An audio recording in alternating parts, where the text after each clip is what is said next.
I love. But at last, we are here again with another video. Today's topic is about one of my favorite genres, things, topics in the world. Horror movies. More specifically, which horror movie villain could I survive when put in their movie? And which one is the scariest, in my opinion, of course. And I think it's only right we start with my favorites. Freddy Krueger.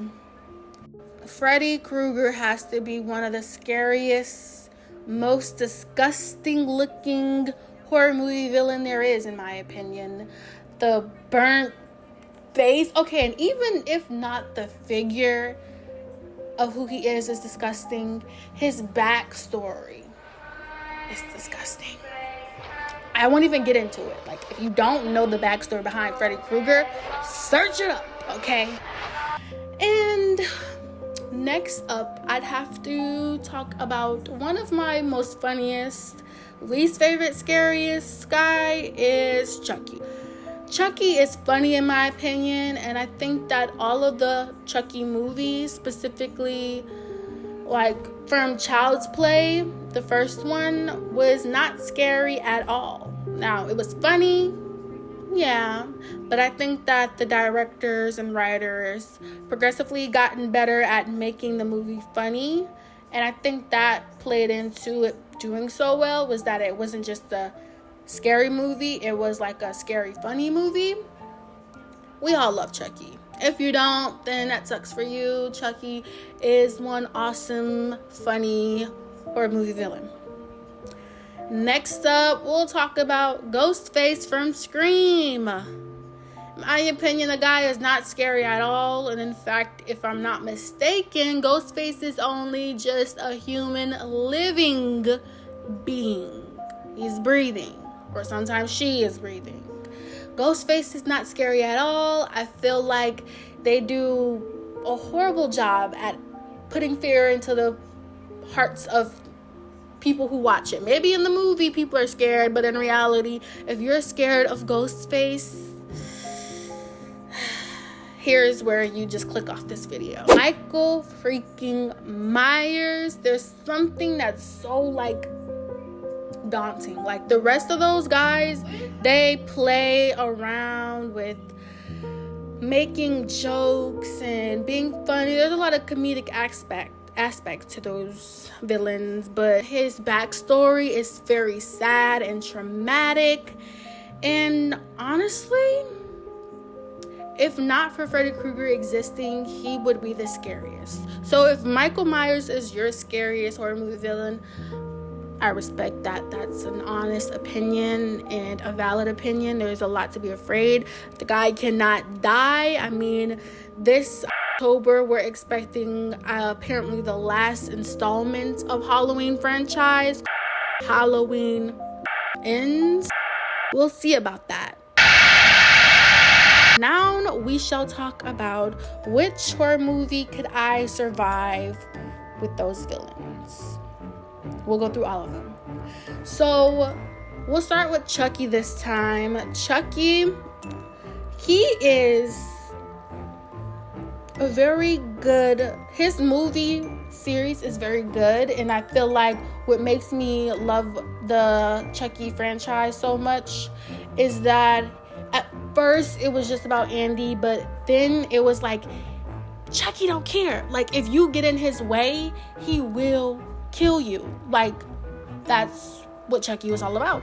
You know, it is what it is. Versus another villain like Jason, not on my list because my opinion's not scary. He's a mama's boy.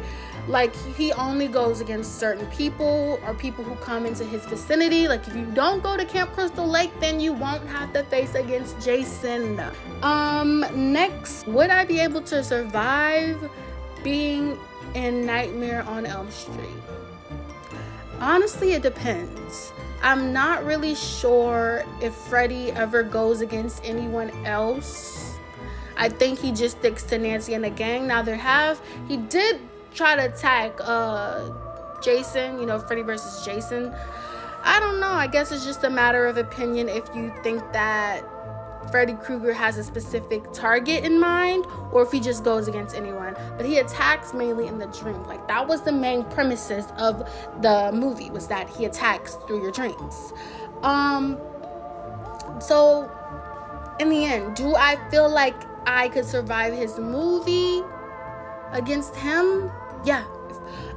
Next, Ghostface. Let's just go ahead. I could definitely, no doubt, survive against Ghostface in any of the Scream movies. And honestly, in those movies, you can kind of, if you have that sixth sense of like, oh, I kind of already have an idea of who is Ghostface, then you for sure can survive any of those movies because it's so easy. Okay. Last up is Michael Myers. Now, with Michael Myers, again, this goes with if you feel like he has a specific target in mind or if he chooses anybody who just comes in his path, which is true. Because if we've seen in these other movies along the series, is that anybody who does try to block him into what he's trying to get, you will. Okay. And also if you live inside his childhood home or go inside his childhood home. So I'm going to put myself into that placement. Like, I'm in a movie. Oh my gosh, I want to buy Michael Myers' childhood home. Like, this is so cool. This is where the psychopath grew up. Would I survive against Michael Myers? I mean, come on. No. No one can really survive against Michael Myers because is this man a demon? Is he alive? Is he dead? Like, what is going on? Is he a figment of Laurie's imagination and the people in that town's imagination? I have no freaking clue. Because this man should have been dead. But he's not. Like I said, this October apparently is supposed to be the end of the franchise. So we shall see. It's been decades. And either Laurie's gonna die or Michael's gonna die. So that is it for this video. Kind of chaotic, sporadic, whatever. I may or may not do another one like this. I love horror movies. So if I do another one, it will be about a different topic regarding horror movies. Maybe I might put y'all onto some very underrated horror movies, or maybe I might recommend some good horror movie TV shows. Because horror movies are good, but horror TV shows do exist, and they're lovely, and some of them are really, really good. Check out Shudder if you want to go ahead and jump ahead and check out some horror movie TV shows. Horror genre TV shows. It's not horror movie TV shows. Alright. See y'all next time.